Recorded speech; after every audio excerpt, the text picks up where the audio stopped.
भारत को विश्व गुरु बनाने में धन्ना भक्त जी का नाम बड़े ही श्रद्धा से लिया जाता है और आने वाली 20 अप्रैल को शिरोमणि धन्ना भक्त की जयंती हरियाणा में दूसरी बार मनाई जा रही है। प्रदेश में जब पहली बार हरियाणा में भाजपा की सरकार बनी तो हरियाणा सरकार ने एक बड़ा ऐतिहासिक निर्णय लिया था कि समाज को एक अच्छी दिशा देने वाले सभी महापुरुषों, गुरुओं, संतों की जयंती हर साल हरियाणा सरकार की ओर से राज्य स्तर पर मनाई जाएगी। पहली बार शिरोमणि धन्ना भक्त की जयंती कैथल जिले के गांव धनोरी में मनाई गई थी और अब आगामी 20 अप्रैल को जींद के उचाना इलाके के पालवा गांव में धाड़न खाप के चबूतरे पर बड़े ही उत्साह के साथ धन्ना भक्त की जयंती मनाई जाएगी। मनोहर लाल जी जब मुख्यमंत्री बने थे, मैं भारतीय जनता पार्टी का प्रदेश अध्यक्ष था सौभाग्य से।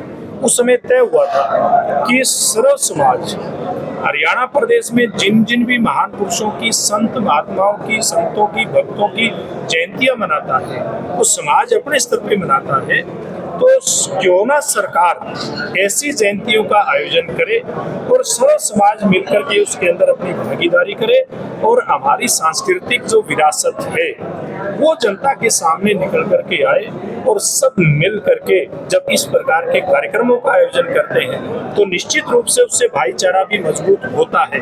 इन बातों के दृष्टिगत ये तय हुआ था कि सब संत महात्माओं की जयंतियां सरकारी स्तर पर बनेगी और पहली बार ऐसा हुआ कि भगत शिरोमणि धन्ना जी की जयंती कैथल जिला के धनोरी गांव के अंदर मनाई गई थी इस तारीख सरकारी स्तर पे।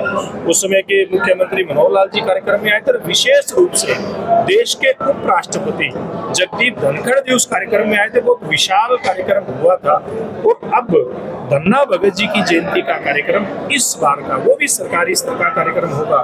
बेशक उसका आग्रह हमारे यहाँ ये जो सर्वजातीय धाड़न खाप है उनके अध्यक्ष मेरे साथ यहीं पर कार्यक्रम में उपस्थित हैं। उनकी पहल पर उन्होंने सूरजभान जी जो भसो गांव से हैं उस सर्वजातीय खाप के अध्यक्ष, उन्होंने इस बात का आग्रह किया था क्योंकि खाप पंचायतें बहुत सारे ऐसे काम करना चाहती हैं समाज सुधार से लेकर के बेटे बेटियों की शिक्षा को आगे लेकर के जाना, उनको मजबूत बनाना, युवाओं को स्वावलंबी बनाना। जब इस प्रकार की चर्चा खाप के लोगों ने की तो उसमें से निकल करके आया कि धन्ना भगत जी की जयंती से अच्छा अवसर नहीं हो सकता जब खाप अगुवाई कर रहे हो और पूरा समाज मिलकर के धन्ना भगत जी की जयंती को मनाए, तो इस प्रकार का कार्यक्रम उसका आयोजन यहाँ पर होगा। लेकिन क्या आप धन्ना भक्त की जीवनी के बारे में जानते हैं? अगर नहीं तो जान लीजिए। बताया जाता है कि धन्ना भक्त का जन्म 1415 ईस्वी में राजस्थान में जयपुर के फागी तहसील के गांव चोरों में हुआ था। उनके पिता का नाम था श्री रामेश्वर और मां का नाम श्रीमती गंगाबाई घड़वाल। उनके पिता गांव चूरू को छोड़कर अभयनगर जाकर बस गए, जिसे वर्तमान में धुआं कला के नाम से भी जाना जाता है और यहीं इनका एक प्रसिद्ध मंदिर भी है।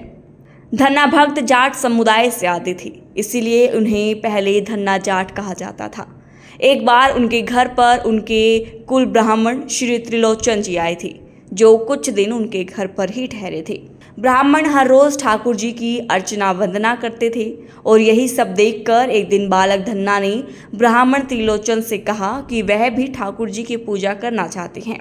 ब्राह्मण ने बालक के मन के भाव समझे और उन्हें एक शालिग्राम देते हुए पूजा अर्चना की सारी विधि बताई।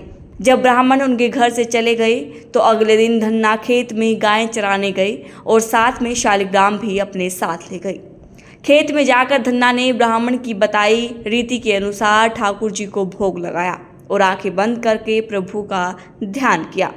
ऐसा धन्ना हर रोज करता था, लेकिन एक दिन ठाकुर जी ने धन्ना को दर्शन दिए और उनका भोग स्वीकार किया, जिसके बाद धन्ना हर रोज पहले ठाकुर जी को भोग लगाते और फिर बाद में खुद खाना खाते।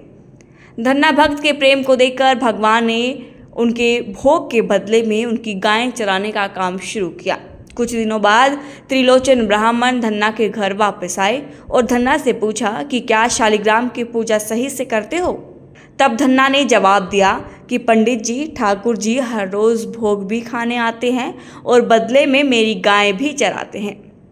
ब्राह्मण को बालक धन्ना की बातों पर यकीन नहीं हुआ तो धन्ना ब्राह्मण को अपने साथ खेत ले आए और वहां ठाकुर जी को गायें चराते देख ब्राह्मण के मन में भी भगवान के प्रति सच्चा प्रेम जाग उठा। तब ब्राह्मण ने भी प्रण किया कि वह भी धन्ना की तरह ठाकुर को खूब प्रेम करेंगे और उन्हें पाने की हर कोशिश करेंगे। और यहीं से धन्ना जाट को धन्ना भक्त भी कहने लगे। इसके बाद प्रभु की प्रेरणा से ही धन्ना भक्त ने काशी जाकर संत रामानंद आचार्य जी को अपना गुरु बनाया और उनसे दीक्षा ग्रहण की। धन्ना भक्त उनके 12 शिष्यों में से सबसे कम उम्र के बालक थे। उन्होंने संत रामानंद आचार्य जी की प्रेरणा से 15वीं शताब्दी में राजस्थान में भक्ति आंदोलन को बल दिया। धन्ना भक्त परम ज्ञानी थे। उनके 3 पद आदि ग्रंथ में संकलित हैं। पंचम पातशाह श्री गुरु अर्जुन देव जी ने भी धन्ना भक्त के भक्ति भाव के बारे में श्री गुरु ग्रंथ साहिब में उल्लेख किया है कि वे सिद्ध महापुरुष थे। धन्ना भक्त ने कोई पंथ नहीं चलाया, परंतु उनका पहनावा रामानंदी साधुओं के समान प्रतीत होता है। उनकी स्मृति में मुख्य मेला धमनगांव टोंक में लगता है, जहां राजस्थान, पंजाब, हरियाणा और अन्य प्रदेशों से उनके अनुयायी श्रद्धापूर्वक जाते हैं। देश भर में उनके नाम पर अनेक संस्थाएं हैं जो नई पीढ़ियों को उनकी भक्ति और शिक्षाओं को अपनाने के लिए प्रेरित करती हैं। कुरुक्षेत्र हरियाणा में उनके नाम पर श्री धन्ना भक्त पब्लिक स्कूल भी स्थापित है। तो ये थी धन्ना भक्त के जीवन से जुड़ी कुछ बातें। आपको कैसी लगी कमेंट करके ज़रूर बताइएगा। साथ ही देखते रहिए गरिमा टाइम्स। शुक्रिया।